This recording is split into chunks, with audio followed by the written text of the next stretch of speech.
Yes, I sort of wondered what I was doing in the midst of this panel as well. I think they were kind of desperate in terms of placing me. But there is the people whom I'm going to be talking about today actually came out to Newfoundland well in advance of the Great Famine. They came from about the 1750s to about 1830.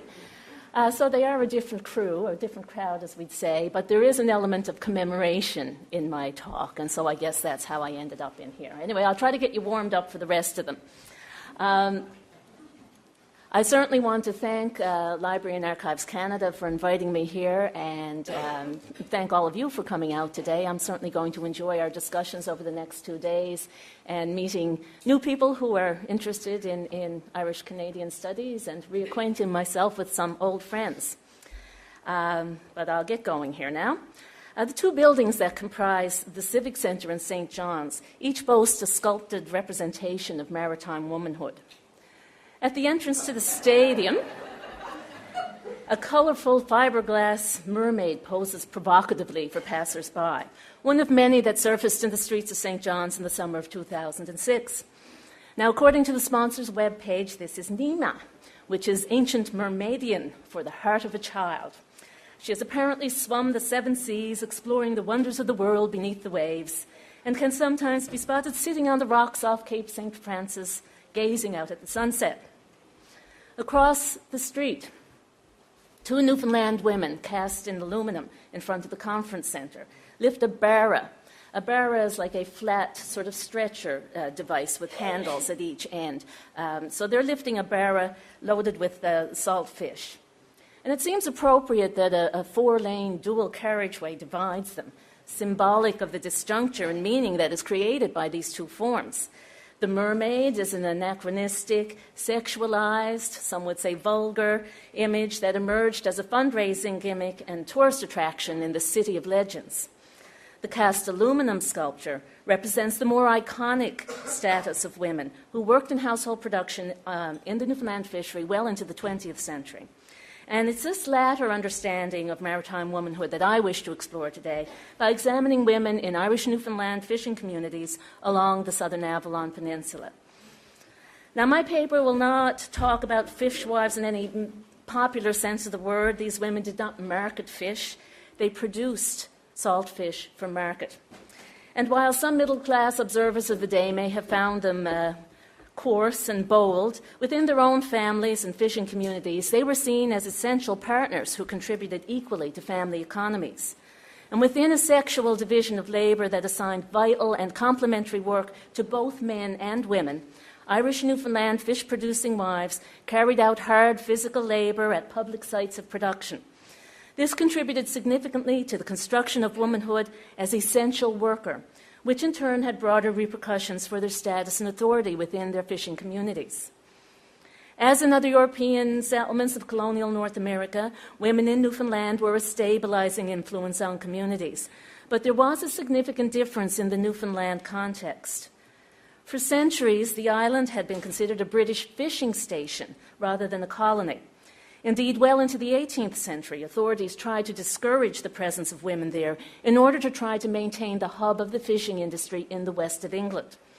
A predominantly male fishing population, largely transient, came out from the West Country and also from the south of Ireland for a fishing season or two, maybe for several years, but ultimately with the intention of returning back home.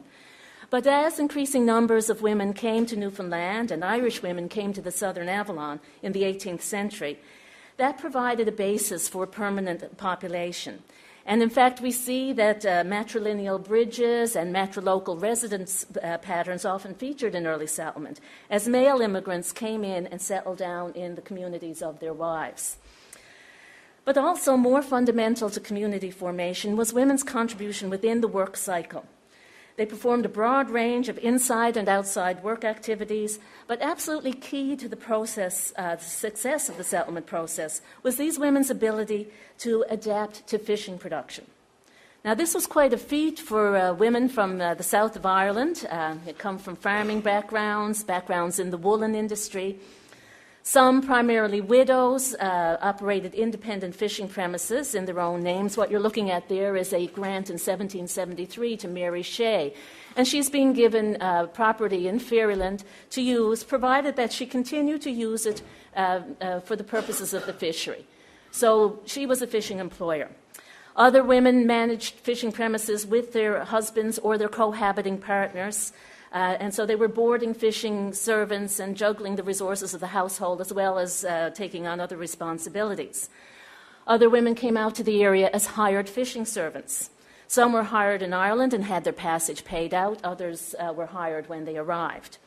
And increasingly, women processed fish in family production units, replacing that hired transient, primarily male shore crew that had been operating in the traditional planter fishery. And I cannot emphasize how critical this was, particularly in the early 1800s. Now, the tradition to household production, the transition was already underway in the late 1700s, but the shift really escalated in the severe depression and bankruptcies that followed the Napoleonic Wars after 1815.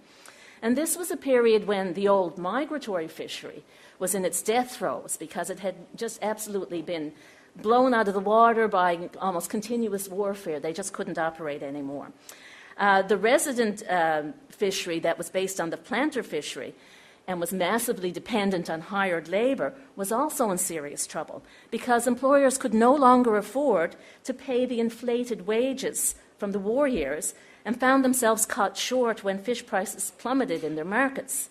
So that traditional fishery was struggling. So when the migratory fishery was nearing collapse and the traditional planter fishery, based on hired labor, was in crisis, women increasingly took the place of male fishing servants in producing salt fish for market. So their intervention was critical. Without women's capacity to adapt their routines to include this additional work, the beleaguered resident fishery would have been hard-pressed to survive after 1815. And we all know how difficult it is for Newfoundland to continue without its fishing industry. So it was very, very critical. Women processed fish on shore. They were splitting, washing, and salting it, carrying it in those barrows that you saw earlier, over rocky shores and along steep cliff faces, spreading and respreading the fish on flakes, carefully monitoring the drying process. Now, how important was this work? Well, in the traditional planter fishery, hired shore crews were paid higher than the boat crews. So it was seen as vital, skilled work. And indeed, many household mistresses performed the same duties as the master of the voyage, as it was called in the old planter fishery, the supervisor of the shore crew, whose work had been of equivalent value to the boat master in that older form of fishery. Women's skill and judgment were vital throughout the curing process, for if the fish was damaged or did not contain the right amount of salt or moisture for its intended market, the quality was ruined. Kentals of fish might become sunburned or maggoty if the shore crew was not diligent. It was difficult, physical, hard work, had to be juggled with childcare, housework, and other outdoor work. Yet the processing of fish took absolute priority. As one elderly Cape Royal woman told me, if the fish wasn't spread when the men came in from the water, there'd be some racket. Still, these women did not look at shore work as drudgery, and they loved to be at it. Indeed, many fishing families hired female servants, or shipped girls as they were called, not just to help their mistresses with household routines, but to free their mistresses from childcare and household duties so that the mistresses could go down and produce the fish. Nor was the respectability of this outdoor work at issue. Women saw themselves as full participants in the family enterprise in which they held an equal stake, and they took pride in their capacity to contribute to the process. Furthermore, the value and dignity of their work was acknowledged by the larger community. The perception of these women as essential skilled workers in the fishery was an integral part of their own self-image and of the construction of womanhood within the broader fishing community. Adding to this image was women's vital contribution to the subsistence agriculture that was crucial to the survival of the family work unit. Women performed numerous labor-intensive tasks, clearing land, planting, fertilizing, weeding, trenching, haymaking, harvesting. Men and women worked together in the spring and the fall of the year, But in the summer, when men spent most of the day fishing, women assumed the greater responsibility for the gardens.